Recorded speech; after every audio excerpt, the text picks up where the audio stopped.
Around the year 1200 BC, a scribe in the city of Ugarit pressed a message into wet clay. Enemy ships had been sighted. The army was away. The fleet was away.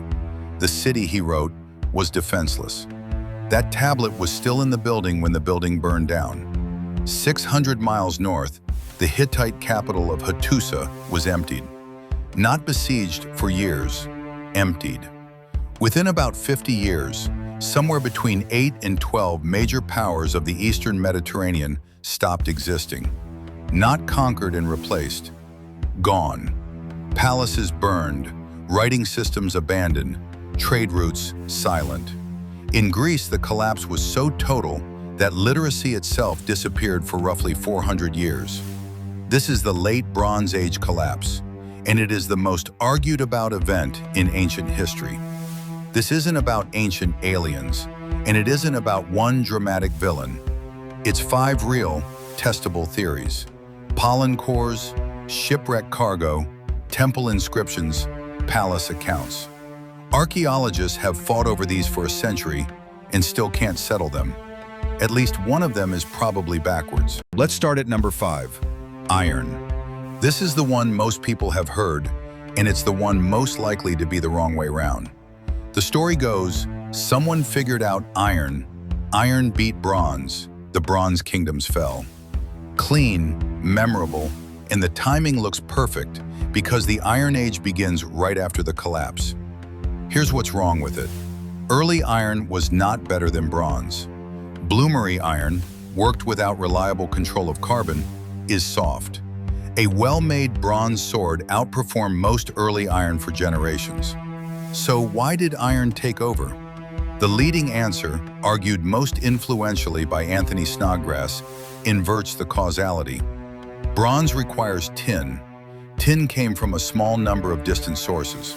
Isotope analysis of the tin ingots recovered from the Uluburun shipwreck traced part of that cargo to Central Asia, roughly 2,000 miles east, in part to closer Anatolian mines.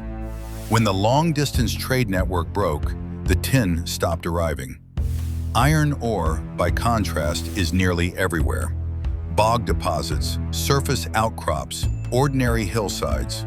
So the Iron Age doesn't look like an upgrade that caused a collapse. It looks like a downgrade forced by one. People switched to a worse metal because it was the metal they could actually get. Number 4, the system was too complicated to survive itself. Colin Renfrew called it systems collapse. Joseph Tainter called it declining marginal returns on complexity. It's less dramatic than raiders and earthquakes, which is probably why professional archaeologists find it the most persuasive. A late Bronze Age palace was not a castle, it was an accounting machine.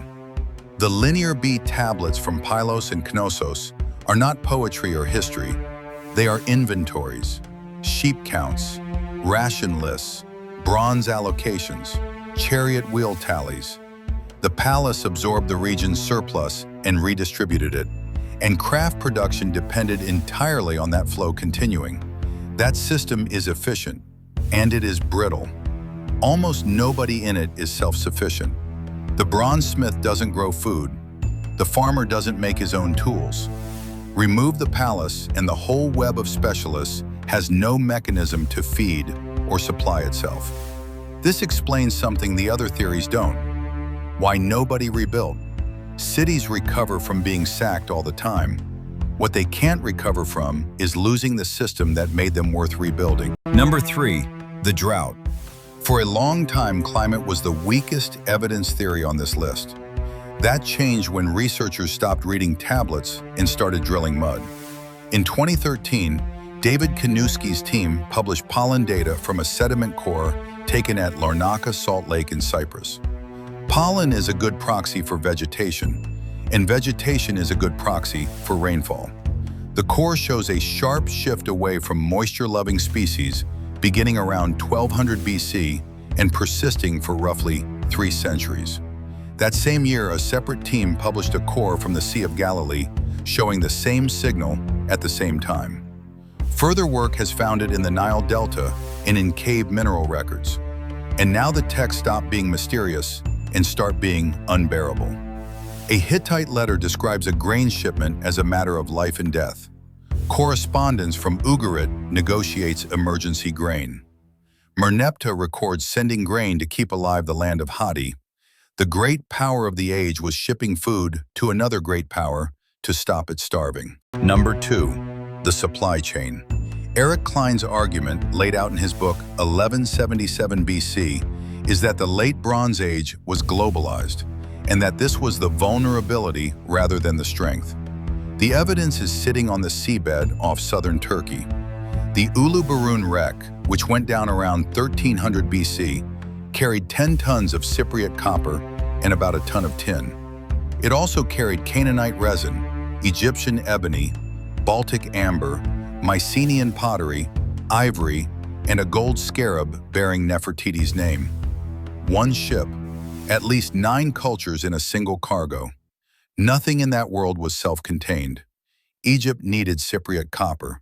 Everyone needed distant tin. The Hittites imported grain. Now consider what happens when several of those nodes fail at once. Piracy makes a sea lane unprofitable. A drought means a partner has no surplus. A palace burns and the next order is never placed. The individual shocks weren't unprecedented. What was unprecedented was how many societies depended on those shocks not happening simultaneously. And here's number 1, the most famous explanation, and the one that has changed the most. Almost everything we know by name comes from Egyptian inscriptions, above all the reliefs at Medinet Habu, where Ramesses III describes his 8th regnal year, around 1177 BC. The text says a confederation had been formed, that no land could stand before their arms. It names groups: the Peliset, the Checker, the Shekelesh, the Denyen, the Weshesh. The carved images are what made this famous. Warships grappling, ox carts full of women and children, feathered headdresses. Here's what's changed. Read those reliefs as a document rather than a report, and problems appear. Egyptian royal inscriptions are propaganda by design. And ox carts full of families do not look like a raiding party, they look like migration. The modern reading is less satisfying and much better supported. The sea peoples were probably as much a symptom as a cause. Populations displaced by drought and by the failure of their own economies, moving, raiding where they had to, settling where they could. The Peliset almost certainly became the Philistines. They settled, they farmed, they built cities. They may well have finished off states that were already failing. But something made them leave home first. And the honest answer is that we don't know exactly what. 5 theories: metallurgy, complexity, drought, trade, migration. The reason this is still argued about is that the evidence supports all of them partially and none of them completely. Several of these happened at once, to societies that had quietly made themselves incapable of absorbing more than one at a time.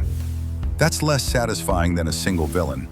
It's also the version the pollen cores, the shipwrecks, and the burned tablets actually support. If you want more of this, real evidence, no aliens required, subscribe. Which of the 5 did the most damage? Drop it in the comments.